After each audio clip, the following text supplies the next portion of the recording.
Academy Award-nominated production designer Hannah Beachler created the expansive world of Wakanda in Best Picture nominee Black Panther, and with the nomination, she became the first African-American ever nominated in the category.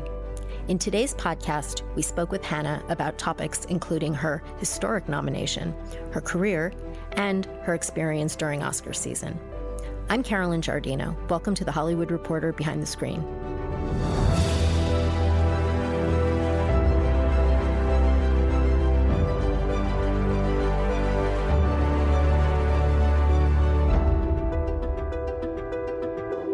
In addition to Black Panther, which received 7 Oscar nominations, Beachler previously collaborated with director Ryan Coogler on Creed and Fruitvale Station. Her production design credits also include Barry Jenkins' Best Picture Oscar-winning film Moonlight, Beyoncé's Lemonade, and Todd Haynes' upcoming Dry Run. So Hannah, thank you so much for joining us today. Thank you for having me. Now, I know you're from Ohio. Would you tell us a little bit about your background and how you became a production designer? Well, in Ohio, I grew up sort of outside of Dayton, which is sort of central Ohio. And it was a little rural. My dad was an architect. My mom was an interior designer, and he had designed this house out in the middle of the woods on some, about 15 acres. So we kind of grew up that. We had horses. It was the 70s, so in the 80s, it sort of was my prime.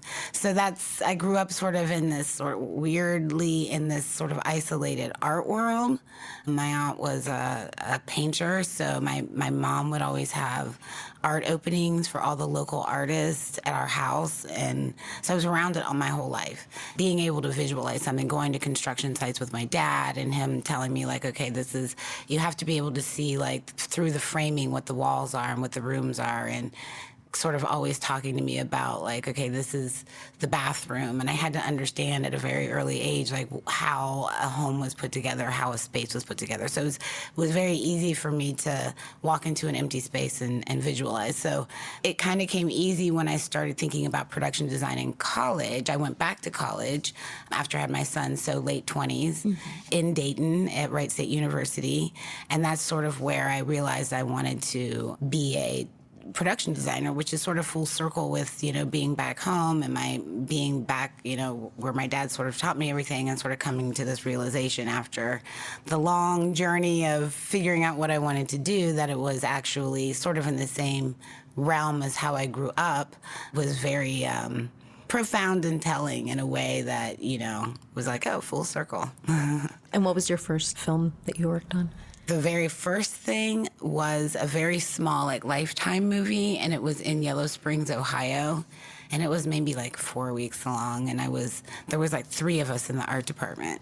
So we kind of did everything. It was one location though. So it was we had to do this house, and it was this farmhouse that had been abandoned, so it was really gross. There was mice everywhere, and we had to make it look like, someone lived there, and it was just, it was awful. But we were, we made it work, the 3 of us. So it's if I enjoy this, exactly, then this is probably the place for me.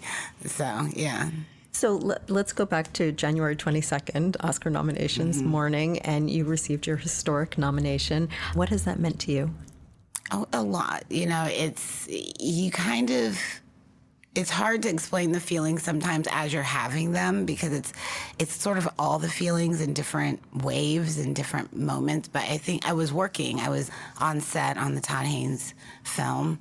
So we were opening a set, and I kind of went back to the catering area, and when I found out, and I was just, kind of screamed. And the art director that's working with me on that, Jesse Rosenthal, was on Panther with me as well. So we hugged, and, my agent called me Juanita, and I cried a lot, and just thinking about, sort of the journey to that point of Panther itself, and then just, when I met Ryan and that journey as well. Right. So because you worked with him since Fruitvale Station. Yep. So it's very heavy at moments, and then you're like, this is the best day ever in the world, ever, and then you're just joyous, and you understand what the gravity of that honor is. And for me to be getting an honor like this, a nomination like this, sort of early in my production design career, is sort of amazing. And it was never something that was expected. We just did this movie from our hearts, and that I think says a lot for the response to the film. Right. And you've really inspired a lot of people with this nomination, I think, for the next generation. Yeah, and that's a big part of the responsibility of this, is to use the platform to springboard into things that not only inspire the next generation, but give them opportunities that I didn't so much have, and then the people before me didn't so much have. We sort of create the opportunities as we go, and we need to seize the moments and play on them for the next generation that are coming up. And also in my craft, just let people know that this is an option.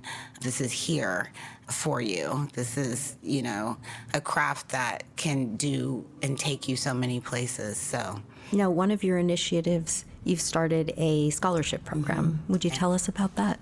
At my alma mater, Wright State University, I started a scholarship, and it was really in dedication to a friend of mine, Carol Trevino, who passed away, and she was in the film program with me at that school.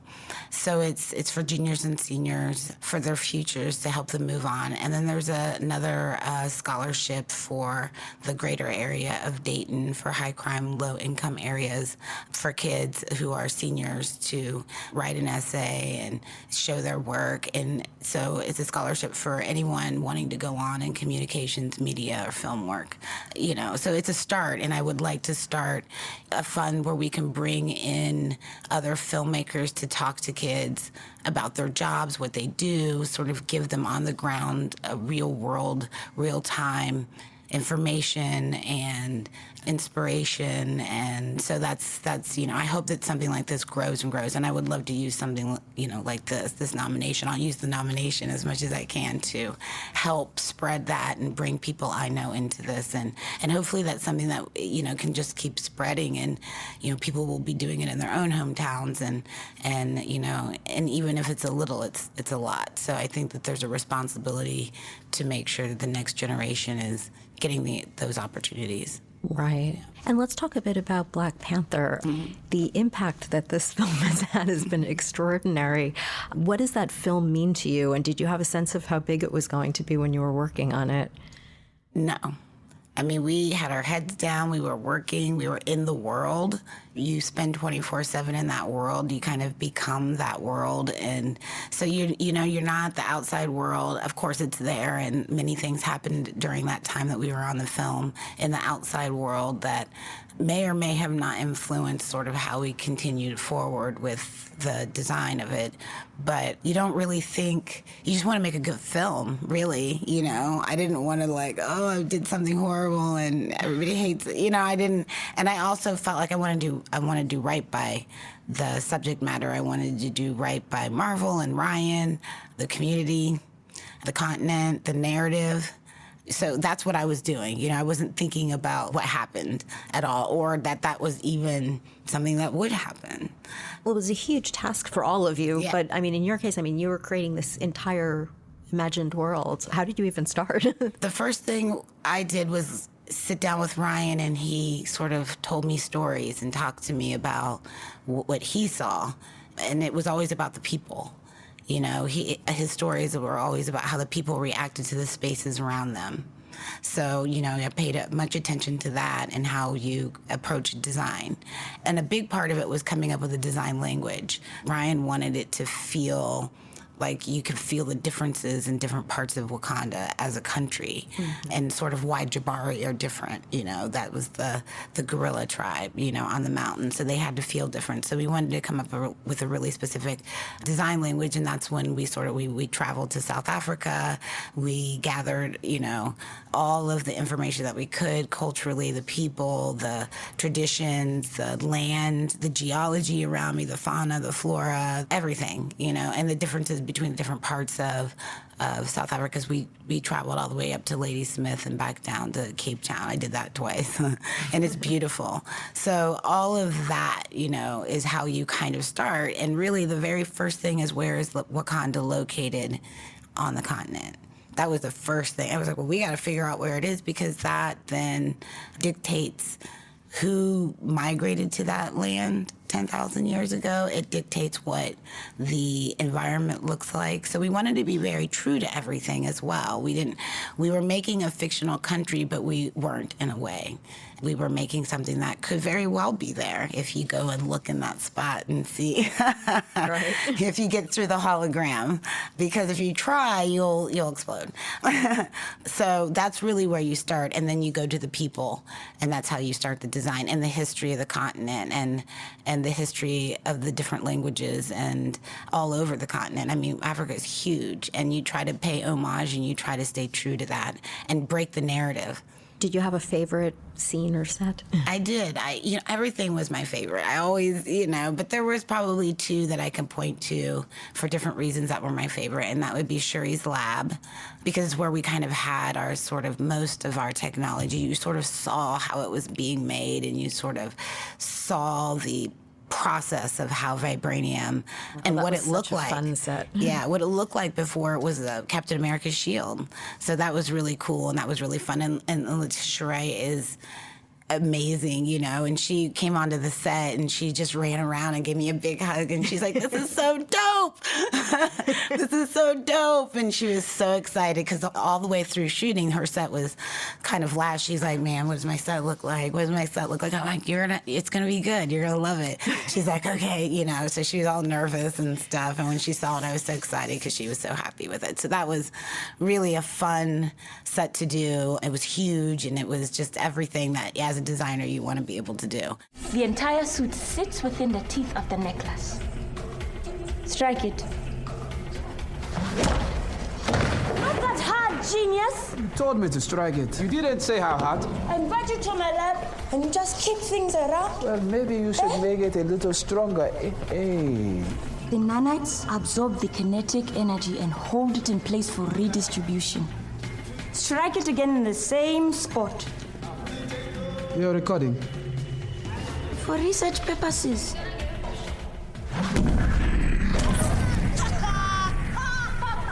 Delete that footage. My other favorite set was in Baku's throne room, which was the one with all the birch logs hanging. That was incredible too. Yes. And that one, because it was so hard to find, we really had to dig in, and it was one of the last sets as well. So, we had some limitations for that one, and with that comes, you're forced into a different creative box. And we wanted it to feel very different from everything else. So it took us a minute. And then we changed the location. It was in the jungle. And one day Ryan said to me, he's like, "You know what?" After we got back from South Africa, because we were at the Sentinel Mountains, and it was winter. So there was snow-capped mountains, and we had walked up like 6,000. We were about, altitude 6,000. We walked up the mountain, and, snow everywhere. And I'm like, "We're in Africa. Why is it snowing?" And he's like, "I want Jabari to be in the mountains. I wanted to be in the Sentinel Mountains in the snow." And I was like, "Wow, that's super different." And I was, I had been concepting stuff in the rainforest. So it was like different direction, different mindset. And so we had to start working with that. And so it took a little more time, and we were right up against the wire on having to have that design finished. And so it quickly became my favorite because of that, because it was a different muscle. And it turned out beautifully. The simplicity, I wanted it to stay simple, and I think it worked. Well, Your Highness, the new king is a U.S. The new king.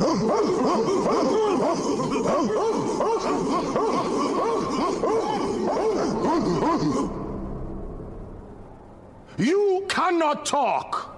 One more word, and I will feed you to my children. I'm kidding, we are vegetarians.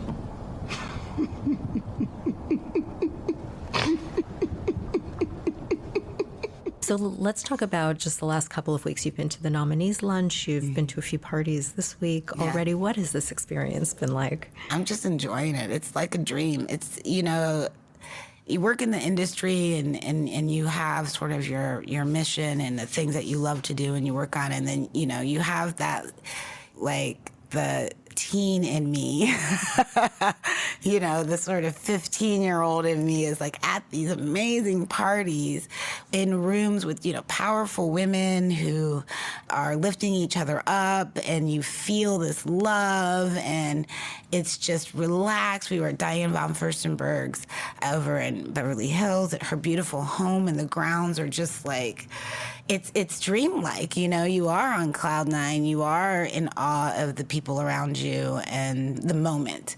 So I'm just allowing myself to just soak it in, be present, enjoy it, enjoy the company of these people, these talented women and men, and then, you know, party a little and dress up and do that, you know, dresses and heels and jewelry, and so that it's all been so much fun, and it's a much welcomed break from work. Is there anyone in particular that you're hoping to meet in the next few days? I mean, everybody that I've met so far, it's like, I don't know. Everywhere I go, it keeps being topped, you know? So I don't know who might be next. I am not shy about grabbing people and being like, hey, I love you. I know I'm crazy I'm fangirling right now, you know, but my son and I make it sort of a game to be like, okay, well, who do you see? You know, like, okay, go, you know, and I'll go up to him like, I just want to let you know I really love you. You know, I met Jeff Goldblum. That was awesome. He's a unicorn. He's fabulous. His energy is just awe-inspiring. Glenn Close. I'm looking around like, does anybody see this? Like, I won't be able to prove it to anybody unless there's witnesses. I'm talking to Glenn Close. And she's a lovely Lady Gaga. I mean, come on.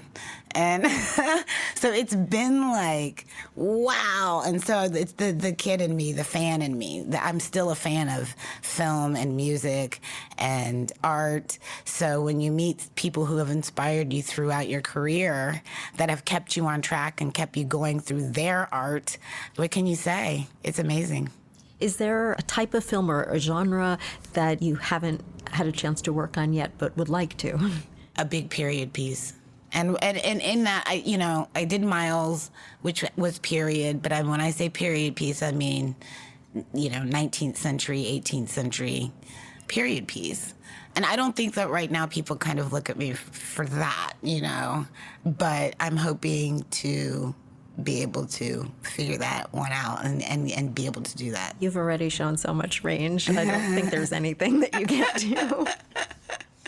It would be awesome. So, yeah, I sort of feel the same way sometimes. But I would love that. So that and like a James Bond movie. Oh, that would be fun. Yeah, because I love James Bond, and I have always loved James Bond, and it's like, and I think they are fun. And again, it stretches a different muscle and a different way of approaching a story. And I also love working with different directors. I love sort of stretching that muscle too and seeing how different creatives, what their processes are. So that's also sort of very interesting to me. I got my list, if anybody's listening. I've got my list. What have you learned working with Ryan Coogler in particular? Oh, everything. Ryan's, I always say Ryan comes from the sun and humanity. I've learned humanity, how to love people again, and how to tell stories while they're incredibly fun, Creed and Black Panther specifically, also encapsulate an emotion and capture the essence of people and what we really want and who we are. So it's like this strange combination and I think it's because he has such a different perspective on the world, that he sees things that a lot of people don't see because he sees people. And that's a muscle you also have to stretch. Sometimes you forget. And so he's made me a better human being and better at my craft because of that. That's special. So I know you have some important people that you're bringing with you on Sunday. Would you share that? Yes. So my very closest best friend for many years, Carol Trevino, we were in film school together. And then when I went down to Louisiana, she had come down and started working on films as well. She wanted to be a producer. And she was killed in a car accident leaving a film set. Died pretty instantly. And that was a huge, I'm not over it. It's been 11 years. And she had 3 children. at the time.